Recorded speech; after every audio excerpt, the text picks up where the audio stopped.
Hello everyone, তোমাদেরকে তো আগেই বলেছি আমি হচ্ছে আরআরবি এনটিপিসির জন্য মানে রেলওয়ে এক্সাম, মূল হচ্ছে রেলওয়ে এক্সামের জন্য প্রিপারেশান নিচ্ছি। তার সাথে মানে ওয়েস্ট বেঙ্গলের যে রিক্রুটমেন্টগুলো যেগুলো বেরিয়েছে সেগুলো কয়েকটা ফিল আপ করা আছে। তো আমার মেন টার্গেট হচ্ছে রেলওয়ে এক্সাম। তো এখন সামনেই তো এনটিপিসি এক্সাম আছে, তো ওটার জন্য প্রিপারেশান নিচ্ছি। তো আজকে তোমাদেরকে আমি শেয়ার করব এনটিপিসি এক্সামের সিলেবাস এবং প্যাটার্ন। তো আমি একটা খাতায় লিখে নিয়েছি, এখানে অনেক ছোটো, হাত থেকে অনেক ছোটো ছোটো বোঝা যাবে না। তো আমি তোমাদেরকে বলছি, দেখে নাও। মোট তো সিবিটি ওয়ান, যেহেতু সিবিটি ওয়ান আর সিবিটি টু দুটো ভাগে পরীক্ষা হবে, তো এখন আমি সিবিটি ওয়ানটাই বলছি। আর সিবিটি ওয়ানের মানে সিলেবাসটা সেমই থাকে, কিছু কিছু একটু চেঞ্জ হয়, নাম্বারটা চেঞ্জ হয়ে যায়, মানে বেশি হয়ে যায়। মানে এইটা যেমন 30 ম্যাথ থাকে, সিবিটি ওয়ানে 30 ম্যাথ থাকে, জিআই হচ্ছে 30, জিকে আর কারেন্ট অ্যাফেয়ার্স মিলিয়ে 40 থাকে, ওটা একটু এক্সট্রা করে বেড়ে যায় 5 করে। তো ওটা নিয়ে আমি কথা বলছি না, আমি সিবিটি ওয়ান নিয়েই বলবো। তো আমি প্রথমে ম্যাথের সিলেবাস বলছি। প্রথমে আছে নাম্বার সিস্টেম, তারপর হচ্ছে decimal, fraction, LCM, HCF, ratio, proportion, percentage, mensuration, time and work, time distance, simple and compound interest, profit loss, তারপর হচ্ছে এলিমেন্টারি অ্যালজেব্রা, তারপর জিওমেট্রিক ত্রিকোণমিতি, তারপর হচ্ছে এলিমেন্টারি স্ট্যাটিস্টিক্স। আর আমি সুবীর দাসের বই থেকে মানে এই যে চ্যাপ্টারগুলো বললাম সবগুলো কমপ্লিট করা হয়ে গেছে আমার। তো আবার আমি প্রথম থেকে করছি, মানে আবার প্রথম থেকে সিলেবাস ধরে ধরে একটা একটা করে করছি। তো আমি কদিন আগেই, তোমরা আগের ভিডিওতে দেখেছো, আমি টাইম ওয়ার্ক, তারপর টাইম ডিস্টেন্স এগুলো কমপ্লিট করেছি। এগুলো আবার প্র্যাকটিস করতে হবে, ওগুলো আবার প্রথম ধরে ধরে করছি। আর যেগুলো আগের মানে আগের প্রিভিয়াস ইয়ারে যে কোয়েশ্চেনগুলো বেশি আসছে সেগুলোকে আমাদের দেখতে হবে, সেই চ্যাপ্টারগুলো আমাদের বেশি করে ইমপ্রুভ করতে হবে, মানে করতে হবে আমাদের সেইগুলো। তো যেমন টাইম ওয়ার্ক, তারপর টাইম ডিস্টেন্স, ট্রেন, এর সঙ্গে যে রিলেটেড ট্রেনের অঙ্কগুলো এইগুলো, তারপর হচ্ছে ইন্টারেস্ট থেকে আসছে, নাম্বার সিস্টেম থেকে 2024 সালে তো মনে হয় নাম্বার সিস্টেম থেকে 7টা থেকে 6টা থেকে 7টা এরকম তো এসেছে। তো তারপরে এইগুলো থেকে ফ্র্যাকশান, সিম্পলিফিকেশান এগুলো থেকে বেশি করে দেখতে হবে। তারপর রিজনিংয়ের তোমাদের সিলেবাসটা বলছি, শোনো।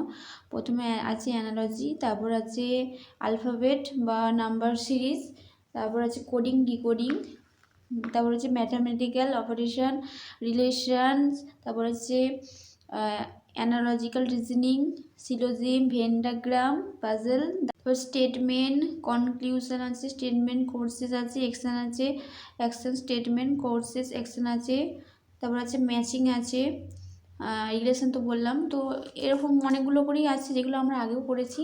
আর সব সিলেবাস খানিকটা একই, মানে যেমন এটা হচ্ছে আন্ডার গ্র্যাজুয়েট বলো আর এমনি এনটিপিসি গ্র্যাজুয়েট লেভেলের বলো, এর যে সিলেবাসটা সেমই।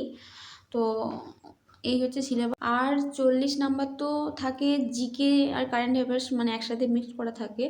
তো তার মধ্যে তো এখন আগের বারে 2025 সালে যে এনটিপিসি এক্সাম হয়েছে সেখানে তো বেশিরভাগটাই কারেন্ট অ্যাফেয়ার্সও ভরে দিয়েছে। মানে রেলের এক্সামে আমরা যেহেতু সবাই জানি যে রেলের এক্সাম মানে হচ্ছে সায়েন্স, কিন্তু এই শুধুমাত্র এনটিপিসির ক্ষেত্রে সায়েন্সটা অতটাও ম্যাটার করে না, মানে সায়েন্স থেকে খুব কম কোশ্চেন আসে। আর এমনি গ্রুপ ডি, তারপর হচ্ছে এএলপি, তারপর জুনিয়র ইঞ্জিনিয়ার, এইগুলোর জন্য সায়েন্সটা খুব বেশি করে ইম্পর্টেন্ট, কিন্তু এই এনটিপিসির জন্য সায়েন্সটা অতটাও মানে কোয়েশ্চেন আসে না।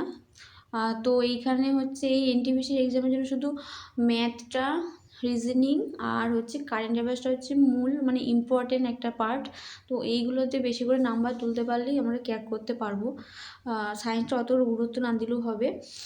তো এইগুলি বেশি করে করতে হবে। আর জিকে আর কারেন্ট অ্যাফেয়ার্সের মধ্যে তো যেগুলো মানে সাম্প্রতিক যে কারেন্ট অ্যাফেয়ার্সগুলো হচ্ছে, তারপর সাম্প্রতিক ঘটনা, খেলাধুলা, শিল্প সংস্কৃতি, এগুলো থেকে যে কারেন্ট অ্যাফেয়ার্সগুলো আসে সেগুলো বেশি করে দেখতে হবে। তারপর আছে ইন্ডেক্স, তারপর হচ্ছে খেলাধুলা, তারপর হচ্ছে রিপোর্ট, এগুলোই থাকে। তো এগুলো থেকে বেশি কোয়েশ্চেন আছে, এগুলো করতে হবে। আর সিলেবাসের মধ্যে এমনি জিকের মধ্যে আছে ভারতীয় ভূগোল, বিশ্বের ভূগোল, তারপর হচ্ছে স্বাধীনতা সংগ্রাম, ইতিহাসে স্বাধীনতা সংগ্রাম, এগুলো।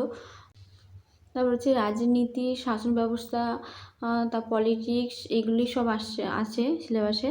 তো আমি যেহেতু ওই মানে জেনারেল অ্যাওয়ারনেসের সিলেবাসে লেখা হয়নি, মানে জিকেটার, তো ওই জন্য আমি ঠিক মনে নেই। এগুলি যদিও আছে, তোমরা দেখে নিও। তারপর হচ্ছে ভারতের সামাজিক, রাজনৈতিক, ভূগোল এগুলো, তারপর হচ্ছে রাজনীতি, পলিটিক্স, এগুলো সব দেখতে হবে। এগুলো হচ্ছে মিলিয়ে মিশিয়ে জিকে আর কারেন্ট অ্যাফেয়ার্স মিলিয়ে 40 নম্বরের থাকে, এগুলো করতে হবে। তো আমি হচ্ছে ম্যাথ সুবীর দাসের বইটা থেকে তো করেছি, দিয়ে এমনি শর্ট ট্রিক্সের জন্য গগন স্যারের ক্লাস দেখি। তো তোমরাও চাইলে ফলো করতে পারো চ্যানেলটা। আর হচ্ছে রিজনিং আমি মানে সত্যি কথা বলতে রিজনিং আমার খুবই সহজ লাগে। রিজনিংয়ের জন্য আমি আর কোনো চ্যানেল বলতে কি মানে প্র্যাকটিস করি, টেক্সট বুক অ্যাপ আছে সেখান থেকে প্র্যাকটিস করি ডেলি। আর ওটার আমি আর মানে আগে যা শিখে গেছি আর প্র্যাকটিস করি, শুধু মক টেস্ট দিই। আর ওটার কোনো ক্লাস আমি করি না সত্যি কথা বলতে। ম্যাথের করি, ম্যাথ আর এইগুলি করি, আর রিজনিংটা আমি আর ক্লাস করি না।